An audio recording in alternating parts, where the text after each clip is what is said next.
বন্ধুরা, পুরো ভিডিওটি মনোযোগ দিয়ে শুনবেন। আপনাদের কাছে আমার অনুরোধ রইল।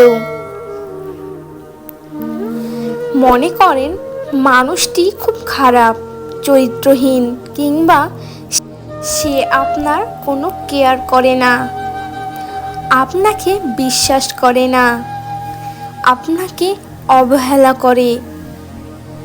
এমন অনেক কারণ মানিয়ে নিয়ে আপনি তার সাথে সংসার করছেন। মুখ বন্ধ করে আপনি সব কিছু সহ্য করতেছেন, কিন্তু এখন আপনি চান এই সম্পর্কের বিচ্ছেদ করতে।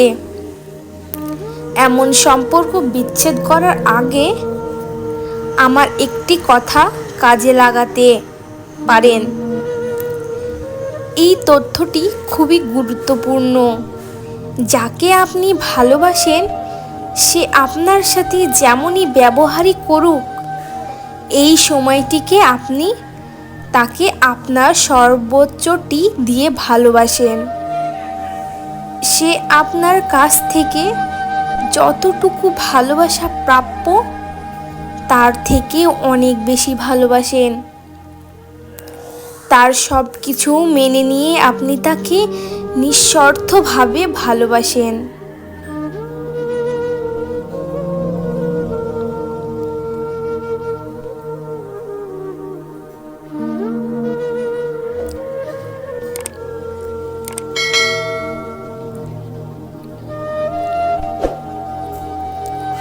এমন ভালোবাসা আপনি 1 বছর কিংবা তার চেয়েও বেশি সময় ধরে কন্টিনিউ করেন। এরপরে যদি সেই মানুষটি ঠিক না হয়, সম্পর্ক সুন্দর না হয়, আপনার ভালোবাসার মানুষটি যদি আগের মতোই থেকে যায়, তখন আপনি সম্পর্ক বিচ্ছেদের সিদ্ধান্ত নিতে পারেন। একটি কথা মনে রাখবেন, কাউকে প্রচণ্ড রকম ভালোবাসা দিয়ে যখন তার জীবন থেকে সরে আসবেন, তখন তার মৃত্যু ঘটবে, হয়তো তার কবর হবে না, কিন্তু সে একটি জীবিত লাশ হয়ে থাকবে বেঁচে, এবং সে সারা জীবন আপনার জন্য আফসোস করবে। এর চেয়েও সুন্দর ভালোবাসা সমাপ্তি আর হয় না। ফুটফুটে শিশুর হাসি দেখেও নিষ্ঠুর মানুষের হৃদয়ও কলম হয়ে যায়। লোকে এখনও এমনটাই জানে।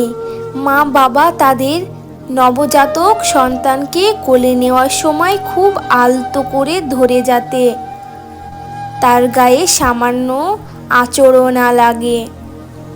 কিন্তু মানব শিশুতে মানুষ নামে কিছু নর্ম পশু যখন হাসপাতালের বারান্দায় ধান খেতে বা আস্তুকুর ছুঁয়ে ফেলে তাকে কুকুর বিড়ালে মুখে ঠেলে দেয়, নর্দমার ময়লা ফেলে রাখে, তখন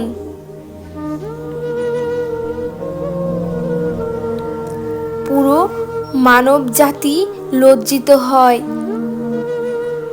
সাময়িক কিছু তৃপ্তির জন্য পশুগুলো কত কিছুই করে, অথচ এর ফলাফল কখনোই ভেবে দেখে না।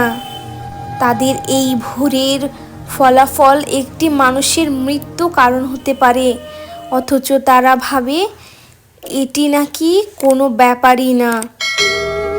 একটি শিশু জন্মাতে কত বাধা বিপদ পার করতে হয়। শিশুটি যদি কন্যা হয়, তাহলে বাবার কপালে ভাঁজটা একটু বড় হয়ে যায়, কারণ প্রতিটি মুহূর্তেই চিন্তার মধ্যে থাকতে হয়। একটি কন্যা শিশুর বাবাকে এখন পশুগুলো তাদের শারীরিক চাহিদা মেটাতে 5 থেকে 6 বছরেই শিশুকেও বেহারা দেয় না। যদিও এই শিশুটি কালটা আগত ছাড়াও পেরিয়ে যায়, তারপরেও একটি মেয়ের জন্য অপেক্ষা করছে।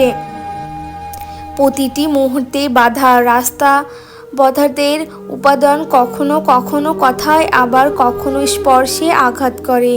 এই পশুরা একজন নারীর অপ্রাণিক ক্ষতি করতে বিন্দুমাত্র ভেবে দেখে না।